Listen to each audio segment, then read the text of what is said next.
வெற்றி நிச்சயம். இது சாயின் சத்தியம்.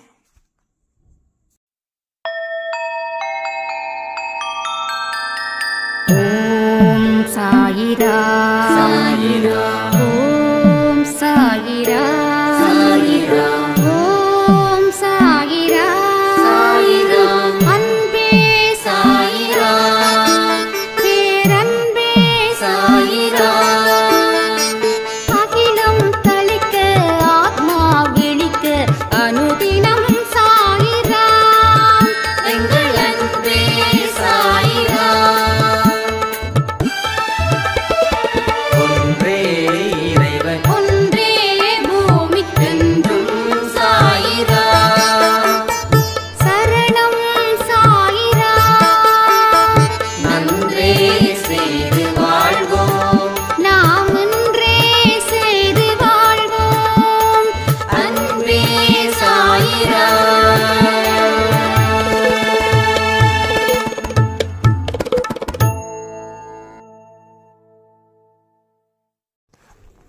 சாயிரா. என் உயிரின் உயிரானவர்களே, இன்னைக்கு காலையில் கொடுத்த ஒரு பதிவு, உங்களுடைய கமெண்ட் பார்க்கும்போது உங்க இதயத்தில் எந்த மாதிரியான ஒரு ஆனந்த கண்ணீர் அதில் இருக்குதுன்னு நான் தெரிஞ்சுக்கிட்டேங்க.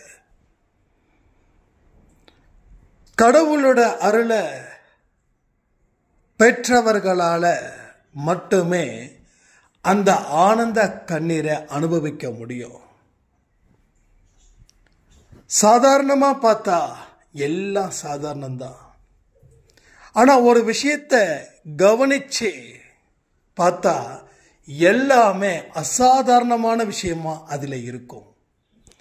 அப்படிப்பட்ட ஒரு மிராக்கிள் தான் நம்ம சாயப்பா, நம்ம சாய் கோமதி சாய்ராமுக்கு அமைச்சு கொடுத்து, அதில் இருந்து உங்க அன்பே சாய் குடும்பம் எப்படி இருக்க போகுது இனி அப்படின்றத அவர் சொல்ல வச்சாரு. அதனால நம்ம வாழ்க்கையில சரியான திசையில நாம பயணம் மேற்கொள்கிறோமா, இதை எல்லாமே நம்ம ரீசெக் பண்ணிக்கிட்டே இருக்கோம். என்கிட்ட ஒரு சாய்ராம் சொன்னாங்க, வாரத்தில் எல்லா நாளும் ரெண்டு ஆடியோ கொடுக்குறீங்க, ஏதாவது பழைய ஆடியோஸும் கொடுத்து நீங்கள் கொஞ்சம் ரிலாக்ஸ் பண்ணலாம்ல, ரெஸ்ட் எடுக்கலாம்ல அப்படின்னாங்க. அப்போ நான் சொன்னேன், கடவுள் எனக்குன்னு கொடுக்கக்கூடிய பணியை நான் சிறப்பாக செய்யணும். ரெண்டாவது, ஒரு ஆடியோவும் அதனுடைய கண்டினியூஷனாக தான் இங்கே போய்கிட்டு இருக்குது. ஸோ இந்த மாதம் பெரிய மிராக்கள் நடக்கணும் அப்படின்றது சாய்பாட விருப்பம். அந்த விருப்பத்துக்கு எல்லாரும் ஒன்னா சேர்ந்தாதான் அந்த அதிசயம் நெடுக்கும், இல்லைன்னா கஷ்டம் இல்லை அப்படின்னு. அப்போ ஒவ்வொரு கண்டினியூஷனும் உங்க வாழ்க்கையில தொடர்ந்து தொடர்ந்து தொடர்ந்து முன்னேறுவதற்காகவே. வாழ்க்கையில இன்பம் துன்பம், நேத்து ஒரு பதிவு கொடுத்திருந்தேன், அது ஒரு சாய்ராமுக்கு இன்னைக்கு பாடமா அமைஞ்சிருக்குது. அப்போ ஒவ்வொரு பாடத்தையும் சரியா படிக்கும்போது மனசுல நம்பிக்கை ஏற்படும். அந்த நம்பிக்கையோட பாதையை பார்க்கும்போது பயணம் கரெக்டான நேரத்தில் நம்ம பயணப்படுவோம். சரியான நேரத்தில் பயணப்படும் போது நம்மளுடைய நோக்கத்தை, நம்ம லட்சியத்தை சரியான இடத்துல நேரத்தில் அடையவும் முடியும். அப்படிப்பட்ட விஷயங்கள் தான் இங்க தொடர்ந்து அன்பே சாயில நடந்துகிட்டே இருக்குது. அதே போல இன்னைக்கு ஒரு சாய்ராம் வந்து ஒரு பெரிய கமெண்ட் பாக்ஸில் கமெண்ட் பண்ணியிருந்தாங்க. அது என்னங்க, என்னுடைய மிராக்கில் நீங்க சொல்லவே மாட்டேன்றீங்க, இதனாலேயே நான் வந்து உங்ககிட்ட ஆடியோ கொடுக்கறது இல்லை, மெசேஜ் பண்றது இல்லை அப்படின்னு. எல்லாருக்கும் ஒரு விஷயத்த சொல்றேன், எது எதெல்லாம் என்னோட காதுல சேர்க்கணுமோ அதை அவர் சேர்ப்பார், அதை புரிஞ்சுக்கணும். இதற்கு பின்னாடி இருக்கக்கூடிய விஷயமும் பொறுமையும் நம்பிக்கையும். ஸோ நீங்களே பொறுமையும் நம்பிக்கையும் கடைப்பிடிக்கலைன்னா வேற யார் கடைப்பிடிப்பாங்க? அதனால எப்பயுமே மைண்டை கூலாக வச்சுக்கோங்க. கொதிக்க வைக்காதீங்க. கொதிக்க வச்சா எல்லாமே கெட்டு போயிடும். எல்லாமே கெட்டு போயிடும். அன்பே சாயில வந்ததுக்கு அப்புறமும் அந்த பொறுமை நம்பிக்கை இல்லைன்னா எப்படி? யோசிச்சு பார்த்துக்கிட்டீங்களா? கொஞ்சம் நீங்கள் ஒரு கமெண்ட்டை எனக்கு எதிராக சொல்கிறதால நான் ஃபீல் பண்ண போகிறது இல்லை. பட் நீங்கள் ஃபீல் பண்ணுறது தான் எனக்கு கஷ்டமாக இருக்குது. அதனால் உங்கள் கமெண்ட்டும் சரி, உங்கள் ஆடியோவும் சரி, நீங்கள் தனிப்பட்ட முறையில் அனுப்பினாலும் சரி, அது கண்டிப்பாக சேர்க்க வேண்டிய நேரத்தில் சாய்ப்பா என் காதில் சேர்ப்பார். அதை நீங்கள் புரிஞ்சுக்கணும். எனக்கு பொறுத்த வரைக்கும் இங்கே எல்லாருமே ஒரே மாதிரி தான். யாருமே மேலேயும் இல்லை, யாரும் கீழேயும் இல்லை. எல்லார் மேலேயும் நான் காட்டுற அன்பு அளவில்லாத அன்பு. இது உண்மை, இது சத்தியமான வார்த்தைகள். ஏன்னா நான் இந்த இடத்துல இருந்து போய் சொல்லக்கூடாது. அதுதான் எனக்கு கடவுள் கொடுக்கக்கூடிய முதல் கட்டளை. அவருக்கு நான் ஒபே பண்ணி ஆகணும். அவருக்கு நான் கீழ்ப்படியணும். அதனால உங்க மிராக்கிள் நடக்குது, அதை நான் சொல்லலை அப்படின்றதுக்காக உங்க மேல எனக்கு கஷ்டமோ வருத்தமோ எதுவுமே இல்லை. சொல்ல வேண்டிய நேரத்தில் கடவுள் எனக்கு என் காதுக்கு கொடுக்குறார். ஸோ உங்க மிராக்கிள் நடக்குதா? சந்தோஷம். உங்க மிராக்கிளை நான் கேட்டு சொல்றேன்னா சந்தோஷம். அந்த இடத்துல இருங்க. அது உங்க வாழ்க்கைக்கு இன்னமும் அதிசயத்தையும் அற்புதத்தையும் உங்களுக்கு கொடுத்துக்கிட்டே இருக்கும். கடவுள் உங்களை தேடி அற்புதத்தை செய்யும் போது அந்த அற்புதத்துக்கு நன்றி சொல்லணும் தானே. அதை விட்டுட்டு நாம் இப்படி ஏன் என்னோடதை நீங்கள் சொல்லலை, ஏன் நீங்கள் இப்படி, ஏன் அப்படி. ஸோ இந்த மாதிரி எந்த இடத்துலையும் பேசக்கூடாது, நினைக்கக்கூடாது. ஏன்னா சச்சரிதமில் என்ன சொல்லியிருக்காங்கன்றத அதுதான் நம்ம இங்கே சொல்லிக்கிட்டு இருக்கோம். வீண் விவாதத்தை தவிர்க்க வேண்டியது தான் முதல் படி அன்பே சாய் குடும்பத்தில் இருக்கிறவங்க. ஸோ விவாதத்தை நாம் நிறுத்துவோம், விவாதத்தை வளர்க்க வேண்டாம். ஸோ இந்த விவாதத்துக்கு முற்றுப்புள்ளி வச்சுட்டேன். ஸோ உங்கள் மிராக்கள் நடந்துச்சுன்னா நீங்கள் தாராளமாக எனக்கு சொல்லுங்கள். கடவுளுடைய விருப்பத்தின்படி தான் இங்கே எல்லாமே நடக்குது. எனது விருப்பத்தின்படி நான் இந்த நிமிஷம் வரைக்கும் நான் வாழலை. இதுதான் உண்மை. அதனால தான் இதை நான் வெளிப்படையாக இந்த பதிவில் நான் சொல்லிக்கிறேன். அதே போல் எத்தனையோ பேர் தனிப்பட்ட முறையில் எனக்கு ஆடியோ அனுப்புகிறீங்க. ஒரே விஷயத்தை புரிஞ்சுக்கோங்க. என்னோட ஃபோன்ஸில் நிறைய மெசேஜஸ் எனக்கு வரதால நான் பார்க்கக்கூடிய நேரம் பார்த்தீங்கன்னா சம்டைம்ஸ் ஆஃப்டர் 10. ஸோ இப்போது நைட்டு 10 மணிக்கு மேலே. என்னுடைய பிரின்சிபல்ஸ் ஒன்று தான். ஆஃப்டர் 9க்கு மேலேயே நான் யாருக்கும் தனிப்பட்ட முறையில் மெசேஜ் பண்ணக்கூடாது. அந்த சிஸ்டமேட்டிக்கை நான் கிட்டத்தட்ட 5 வருஷமாக ஃபாலோ பண்ணிட்டு இருக்கேன். அதனால தான் சில பேர் அந்த நேரத்தில் கேட்கும்போது என்னால் ஆன்சர் பண்ண முடியல. அடுத்த நாள் பதிவில் சொல்லும்போது யாராவது சொன்னாங்கன்னா ஞாபகம் நான் சொல்லுறேன். அவ்வளோதான். ஸோ உங்கள் குறைகள் எல்லாமே தீரணும்னு கடவுள்கிட்ட நான் பிரார்த்தனை பண்ணிக்கிறேன். ஸோ வாழ்க்கையில் வாழ வேண்டியதற்காக தான் நாம் இங்கே வந்திருக்கோமே தவிர புலம்புவதற்காக இல்லை. ஒரு புலம்பலும் உங்கள் அவநம்பிக்கையை ஏற்படுத்தும் அப்படின்றத ஏன் நீங்கள் இன்னமும் தெரிஞ்சுக்காம இருக்கீங்கன்றது தான் ஒரு வியப்பாக இருக்குது. ஸோ சாய்பாவுடைய வார்த்தைகளை நம்ம மதிக்கிறோம் இல்லையா? அப்போது நாம் எந்த அளவுக்கு அமைதியான முறையில் இருக்கணுமோ அந்த அமைதி இல்லை அப்படின்னா சாய்பாவை நாம் மதிக்கலைன்னு அர்த்தமாயிடும். அவரோட வார்த்தைக்கு கட்டுப்படக்கூடியவர்கள் தான் இங்கே நாம் எல்லோரும், எல்லாருமே. உடனே அந்த சாய்ராமை வச்சு நான் தொடர்ச்சியாக பேசுகிறேன்னு நினைக்க வேண்டாம். அந்த பேச்சு அதோட முடிஞ்சிடுச்சு. அதுக்கப்புறம் பேச வேண்டிய பேச்சுக்கள் தான் இங்கே சொல்லிக்கிட்டு இருக்கேன். அதே போல் இன்னொரு சாய்ராம் சொன்னாங்க, வாழ்க்கை முடிஞ்சிடுச்சு, என்னதான் பண்ணாலும் முடியாதுன்னு எல்லாருமே சொல்லிட்டாங்க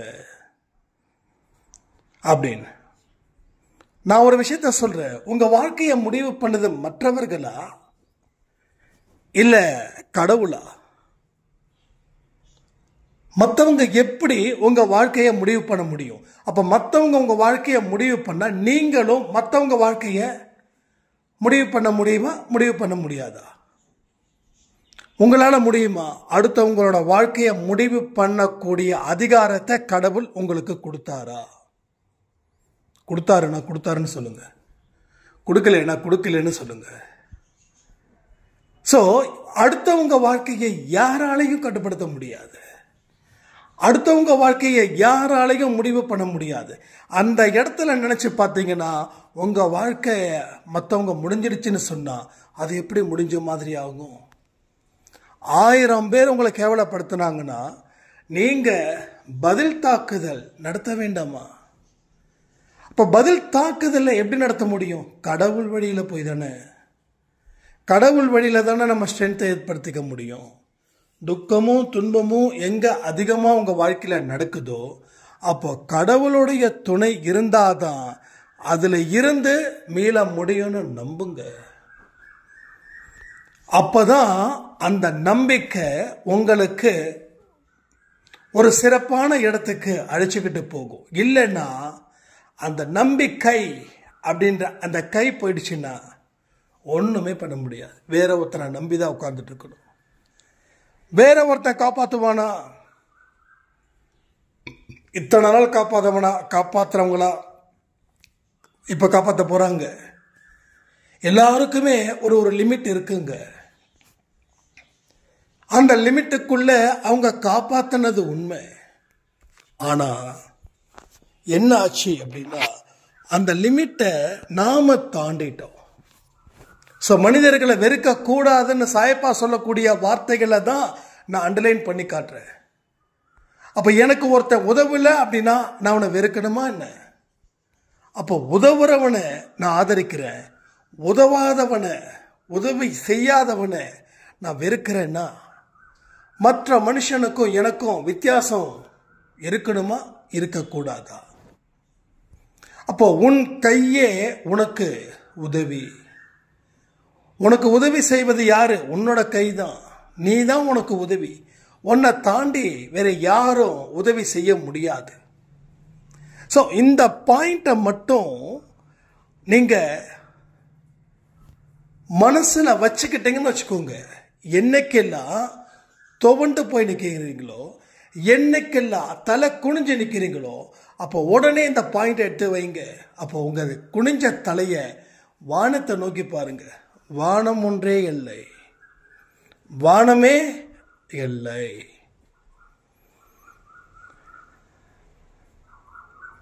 அப்போ தலை தொங்கிடுச்சுன்னா நிமிர்த்துங்க. வாழ்க்கையில கொஞ்சம் ஏடகுலமா போச்சுன்னா சிந்திச்சிடுங்க. ஸோ சிந்திக்கும் போது பல விஷயங்கள் உங்க காதுக்கு வரும், சேரும், உங்க மனசுக்கு வரும். நிறைய விஷயங்கள். நீங்க ஒரு ரூட்ல போறீங்கன்னா அந்த ரூட்ல என்னென்ன இருக்குதோ அதையும் நீங்க பாக்குறீங்க. வேற ஒரு ரூட்ல போனாலும் அந்த ரூட்ல என்ன டிராவல் பண்ணீங்களோ அதையும் நீங்க பாக்குறீங்க. அப்ப கடவுள் வழியில இல்லைன்னா பாசிட்டிவ் தாட்ஸ்ல நீங்க ஒரு வழியில போறீங்கன்னா அத்தனையும் கண்டடைவீர்கள், அத்தனையும் கண்டடைவீர்கள். அப்போ எந்த வழியில போகணும்ன்றது முக்கியம், எந்த வழியில போகக்கூடாதுன்றது முக்கியம். 2 முடிவு எடுக்கணும். ஒன்று இப்படி இருக்கணும்னு சொல்லி முடிவெடுங்க, இல்லைன்னா இப்படி இருக்கக்கூடாதுன்னு சொல்லி முடிவெடுங்க. எந்த முடிவு எடுத்தாலும் சந்தோஷம்தான். ஓகேவா? நான் ஆரோக்கியம் நல்லா இருக்கணும் அப்படின்னா என்ன சாப்பிடணும் அதை மட்டும் பாருங்க, இல்லைன்னா என்ன சாப்பிடக்கூடாது அதை மட்டும் பாருங்க. 2த்தையும் போட்டு கன்ஃபியூஸ் பண்ணிக்க வேண்டாம். என் வாழ்க்கையில நான் என்ன யோசிச்சேன் அப்படின்னா எதெல்லாம் எனக்கு எதிர்மறையா இருக்குது அதை தான் நான் யோசிச்சேன். அப்ப யோசிக்கும் போது நேர்மறையான எண்ணங்கள் ஆட்டோமேட்டிக்கா வந்துருந்தானே. இதற்கு என்ன ஆப்போசிட்டோ அதுதான் இங்க நடக்குது வாழ்க்கையில. ஸோ நான் என்ன செய்யறேனோ அது எனக்கு எதிர்வினையை ஆற்றுதுன்னு சொல்லுவாங்க. அதே போலதான் இங்க வினைகள் இருந்துகிட்டே இருக்குது. நம்ம செயல்கள் இருக்கிற வரைக்கும் வினைகள் இருந்துகிட்டே இருக்கும். வினைதான் விதியா மாறுது, விதிதான் வாழ்க்கைய தீர்மானிக்குது. வாழ்க்கைய எப்படி வாழ்றோமோ அதை பொறுத்து தான் கைத்தட்டுதலா இல்ல தலை குனிவான்றதும் புரிஞ்சுக்க முடியுது. உங்க எல்லாருக்கும் ஒன்று சொல்றேன், உங்களால முடியாது அப்படின்றத எத்தனையோ பேர் தீர்மானிச்சிருப்பாங்க. இன்னைக்கு அந்த கட்டை நீங்கள் உடைச்சிட்டீங்க அப்படின்னா உங்களை விட அதிர்ஷ்டசாலி இந்த உலகத்தில் இந்த நிமிஷத்தில் யாருமே இல்லை. ஸோ தீர்மானிக்கக்கூடியது யாரு? நீங்கள். தீர்மானிக்கிறதுக்கு உண்டான அத்தனை பொறுப்புகளும் யாரு? நீங்கள் என்ன தீர்மானிக்கிறீங்களோ கடவுள் அதற்கு உண்டான வழிகளை ஏற்படுத்துவார். அதற்கு உண்டான கதவுகளையும் திறப்பார். அடைக்கப்பட்ட கதவுகள் ஆட்டோமேட்டிக்கலி ஓப்பன் ஆகும். இல்லைன்னா கதவு எங்க இருக்குதுன்னே தெரியாது. கதவு எங்க இருக்குதுன்னு தெரிஞ்சாதான் நாம அங்க இருந்து ட்ரை பண்ண முடியும். ஆனா கதவு எங்க இருக்குதுன்னே தெரியல. அப்ப நீங்க எங்க இருக்கிறீங்கன்னு உங்களுக்கே தெரியலன்றதால எல்லாமே மறைக்கப்பட்டது.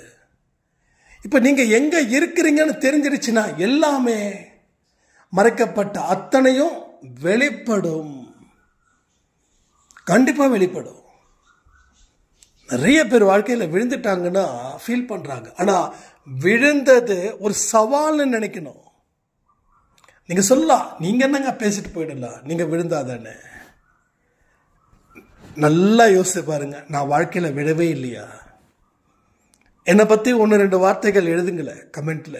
புதுசா யாராவது கேட்டாங்கன்னா அவங்களுக்கு பதில் நீங்க கொடுங்க, நான் கொடுக்கல. எனக்கு பேசி பேசி எனக்கு அதெல்லாம் மறக்காம இருக்குது. ஸோ வாழ்க்கையில் நான் விழலையா? உங்ககிட்ட கமெண்ட்ல கேட்குறேன், ஆன்சர் பண்ணுங்க.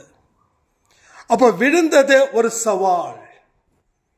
அப்பதான் என்னுடைய வாழ்க்கையை நான் உயர்த்த முடியும். தோத்து போயிட்டேன் அப்படின்னா பரபரப்பா நான் இயங்க மாட்டேங்க. பரபரப்பா இயங்க மாட்டேன் எப்பயுமே. நீங்க தோத்து போயிட்டீங்க அப்படின்னா பரபரப்பா இயங்கிறத முதல்ல நிறுத்துங்க. முதல்ல உங்க கைகளும் கால்களுக்கும் தேவை ஓய்வு. அடுத்தது மனதுக்கு தேவை ஒரு ஓய்வு, உடலுக்கு தேவை ஒரு ஓய்வு, ஏன் புத்திக்கு தேவையும் ஒரு ஓய்வு. நிறைய பேர் விழுந்துட்டோம் அப்படின்னா பரபரப்பா இருப்பாங்க, பம்பரம் மாதிரி இருப்பாங்க.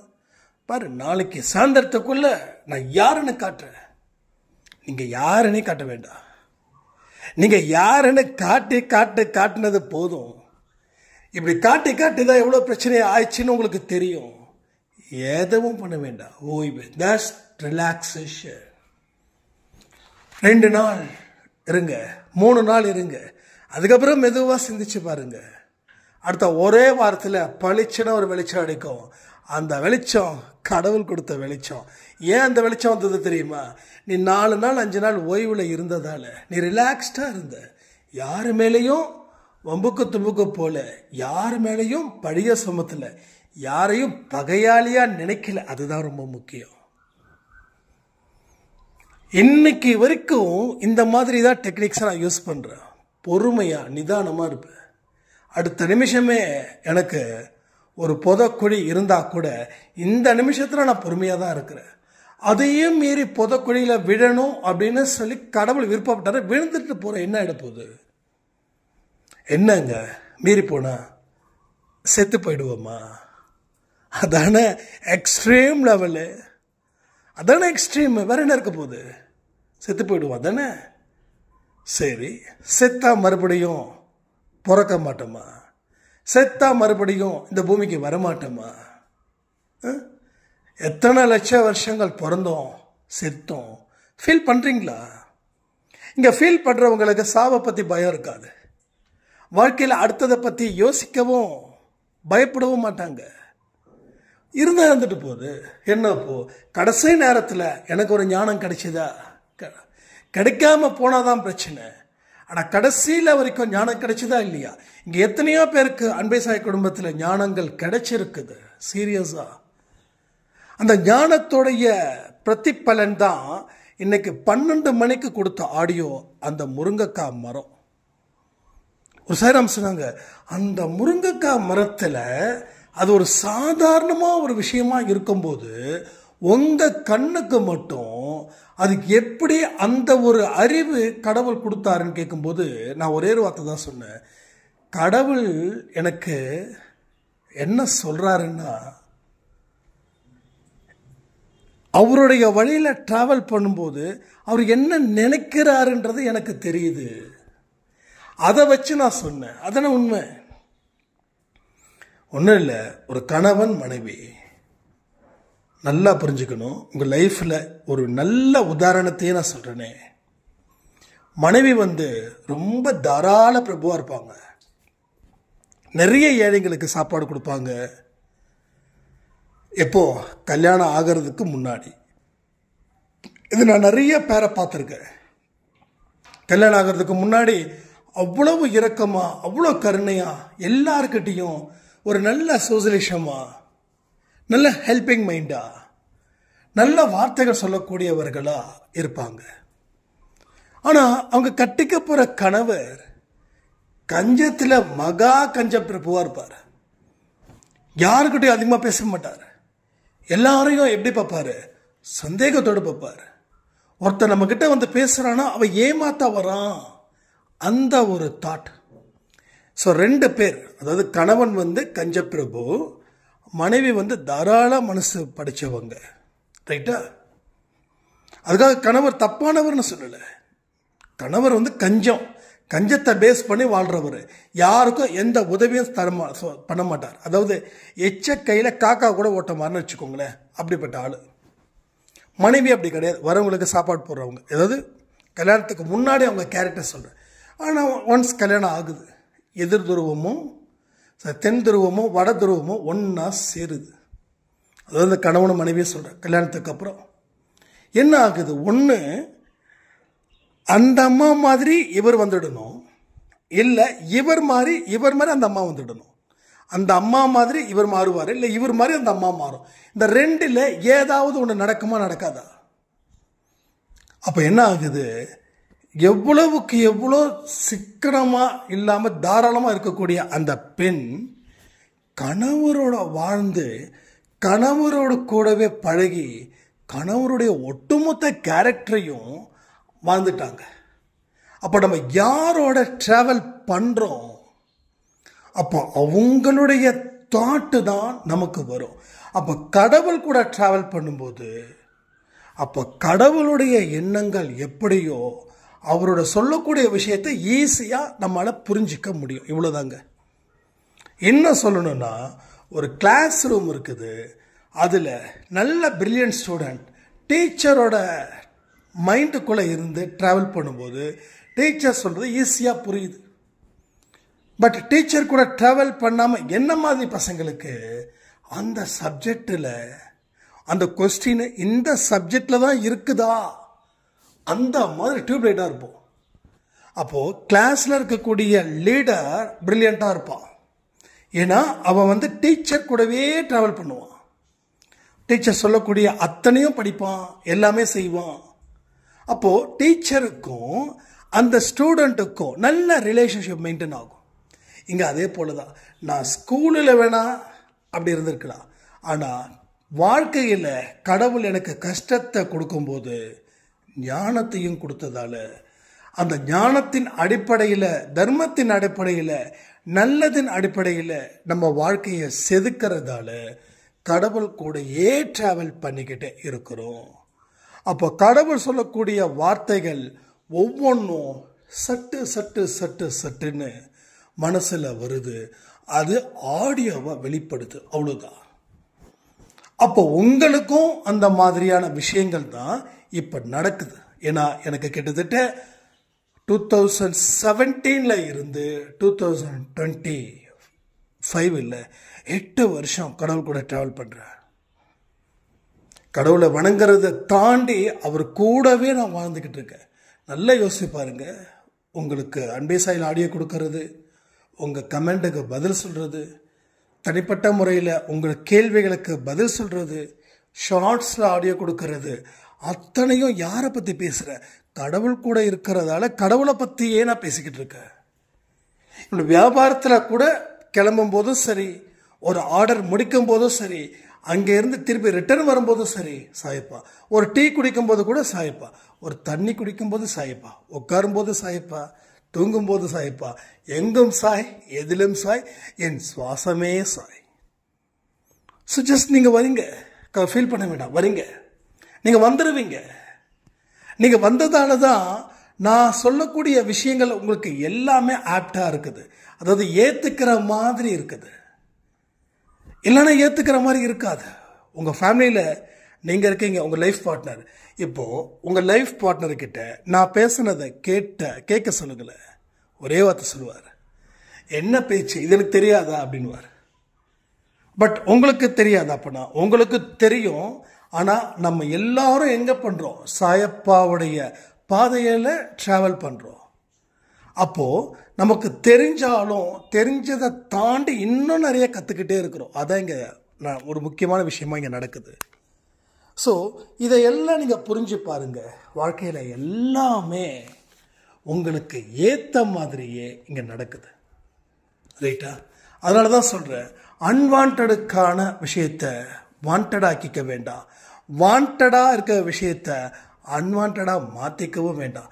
தேவையானதை தேவையில்லாததை போலவும் தேவையில்லாததை தேவையானதை போலவும் வாழ்ந்தா இந்த வாழ்க்கையில் வாழ முடியாமல் போயிடும். ஸோ வாழ்க்கைன்றது என்னது?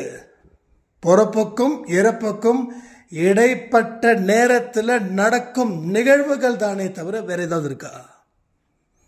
நீ இந்த வாழ்க்கையை எந்த மாதிரி பயன்படுத்திக்கிற? இந்த மனித பிறவி வரம். இதை வரமா நினைச்சா நீ சாதிக்கலாம். இதை சாபமா நினைச்சா சாதிக்க முடியுமா? சான்ஸே கிடையாது. இது வரும், முற்றிலும் இது வரும். ஆனால் எத்தனையோ மனிதர்கள் இதை வரமா நினைக்கிறாங்களா? இல்லையே. இது ஒரு மெகா சாபமா நினைக்கிறாங்க. கடவுள் எனக்கு ஏண்டா இந்த மனித பிறவியை கொடுத்தான் அப்படின்னு இருக்குதுன்னு காலையில் எழுந்திருச்ச உடனே கடவுளை அவமானப்படுத்துறாங்க. இந்த வார்த்தை உங்களுக்கு ரொம்ப கஷ்டமா இருக்கும்னு நினைக்கிறேன். இருந்தாலும் சொல்ல வேண்டியது என்னோட கடமை. காலையில் எழுந்திருச்சதுல இருந்து இரவு உறங்கும் வரைக்கும் கடவுளை நாம நொடிக்கு நொடி அவமானப்படுத்திக்கிட்டே இருக்கோம். இதுதான் பெரிய பிரச்சனையா இங்க இருக்குது. அப்போ ஒரு நாளும் ஒரு நொடியும் நாம அவமானப்படுத்துறோம். அன்பேசாய் குடும்பத்தில் வரதுக்கு முன்னாடி சொல்றேன், அன்பேசாய் குடும்பத்தில் இல்லாத மனிதர்களை சொல்றேன். ஒரு தெரிஞ்ச ஒருத்தர் வந்திருந்தாரு, நம்ம அன்பேசாய் குடும்பத்தில் இல்லை. அவர் வந்த உடனே ஒரே புலம்பல். என்ன தெரியுமா? வாழ்க்கை எல்லாருமே ஏமாத்துறாங்க, நான் ஏமாந்து தோத்து போயிட்டே இருக்கேன். அப்ப இந்த ஒரு விஷயம் கூட கடவுளுக்கு எதிரான ஒரு விஷயம்னு அவர் தெரிஞ்சுக்கல. ஆனா இந்த விஷயத்தை நீங்களும் சொல்றீங்க, கரெக்டு தானே? ஸோ டெஃபினட்டா இந்த விஷயத்தை நீங்க 100% சொல்றீங்க. இப்போ இத கடவுளை நாம கேவலப்படுத்துறோம் அப்படின்ற உங்களுக்கு தெரியுதா, புரியலையான்னு தெரியல. ஏன் தெரியுமா? ஏமாந்து போகிறதுக்கா கடவுள் இந்த ஜென்மத்தை கொடுத்தாரு. நீங்க ஏமாந்து போகணும்னா உங்களுக்கு கடவுள் 6 அறிவையும் கொடுத்தாரு. அப்போ உங்களுக்கு 24 மணி நேரத்தையும் கொடுத்து, அதற்கு உண்டான கடமையையும் கொடுத்து, அதற்கு உண்டான பலத்தையும் கொடுத்து, அதற்கு உண்டான அறிவையும் கொடுத்து, நீங்க அதை சரியா பயன்படுத்திக்கலன்னா நீங்க படைச்சவனை கேள்வி கேட்குறீங்க.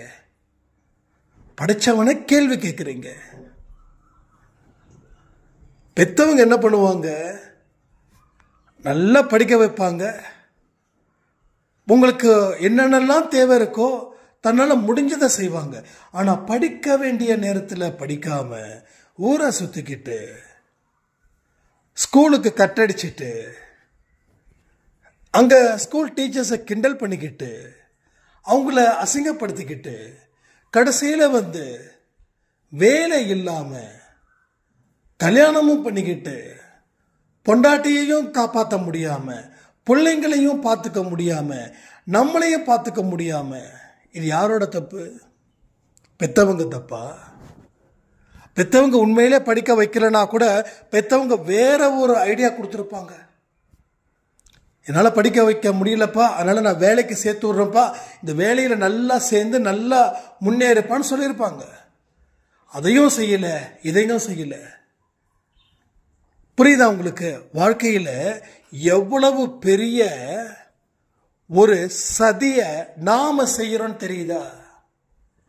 இது பெரிய வார்த்தைகளா இருக்கலாம், ஆனா நிச்சயமா உண்மை. நீங்க தான் உங்களுக்கு சதிய முழுக்க முழுக்க செய்யறீங்க. சதிக்காரர் நீங்கெல்லாம். ஏன்னா எதையுமே சரியா பயன்படுத்திக்கலன்னா என்ன அர்த்தம்?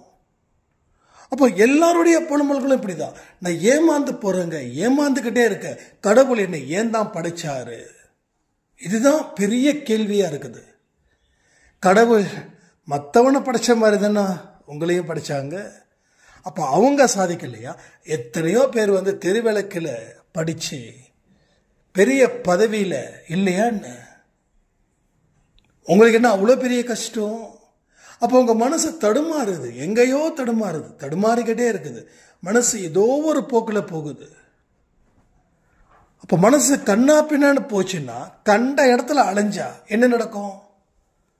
என்ன நடக்கும்? ஒன்னே ஒண்ணுதான் நடக்கும். வாழ்க்கை முடிஞ்சிடும், அவ்வளோதான்.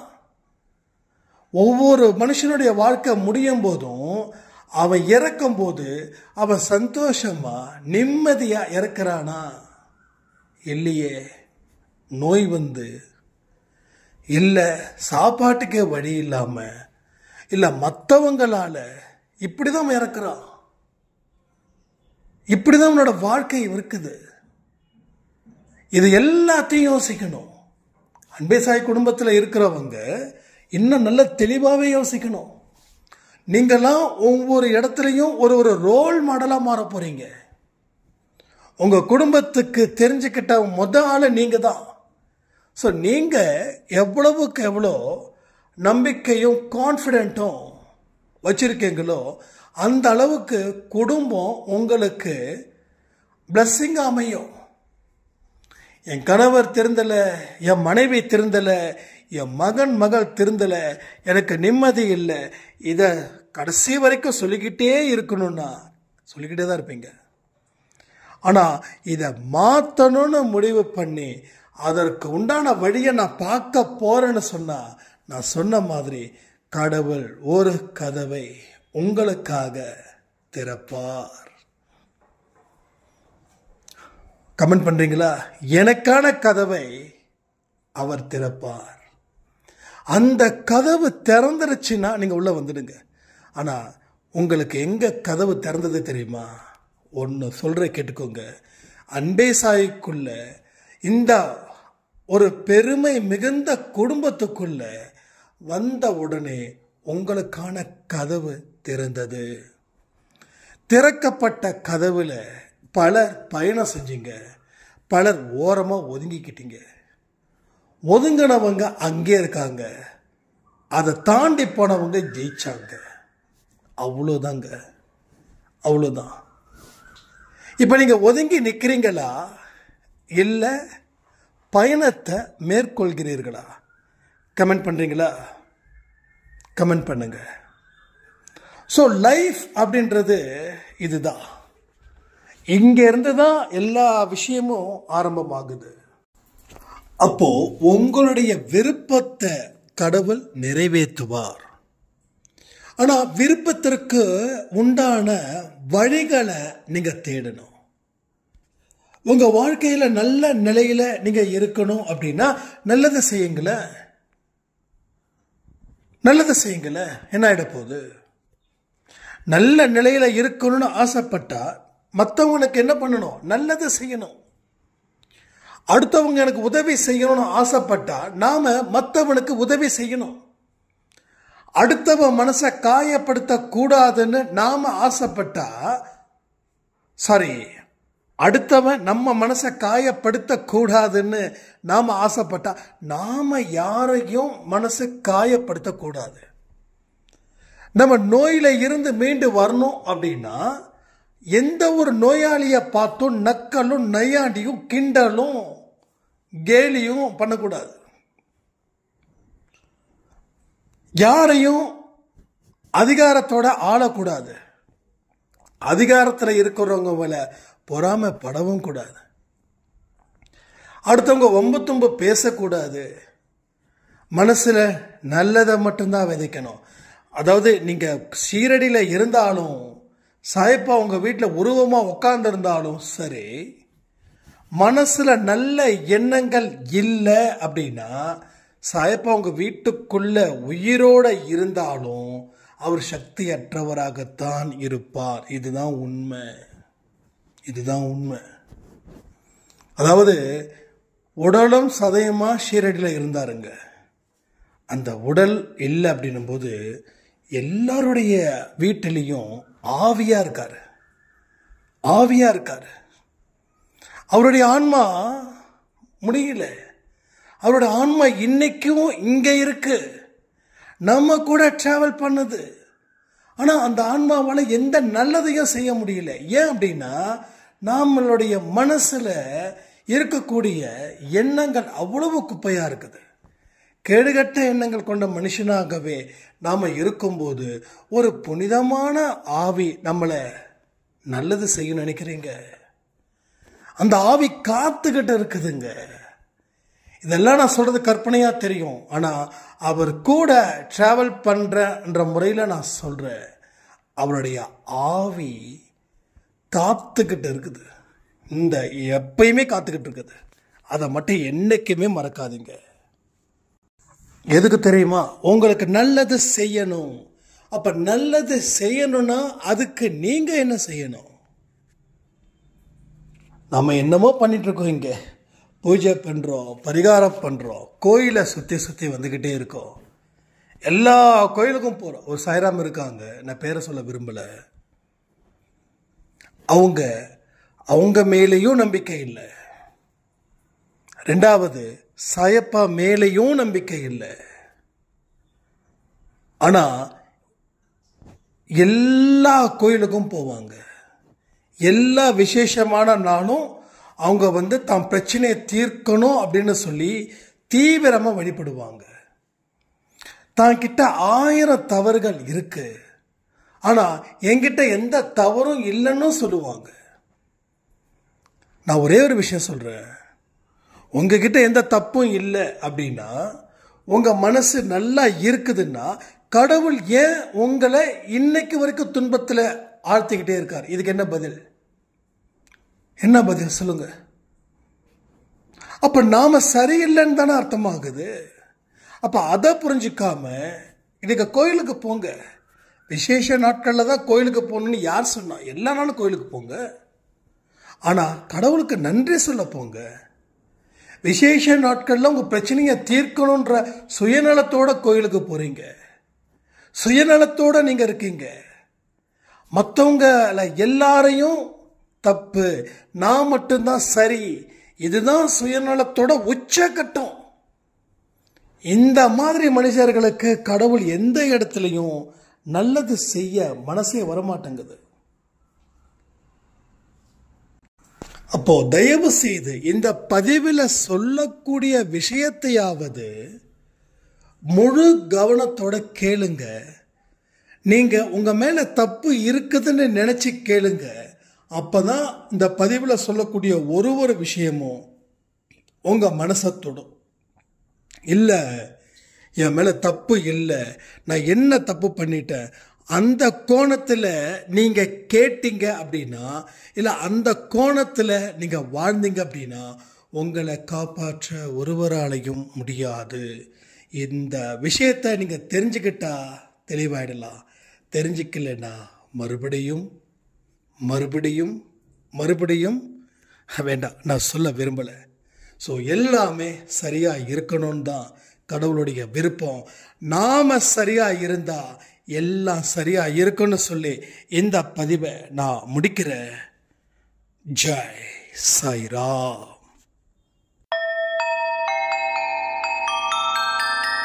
ஓம் சாயிராம். சாயிராம். ஓம் சாயிராம். சாயிராம். ஓம் சாயிராம். சாயிராம். அன்பே சாயிராம். பேரன்பே சாயிராம். அகிலம் தளிக்க ஆத்மா விழிக்க அனுதி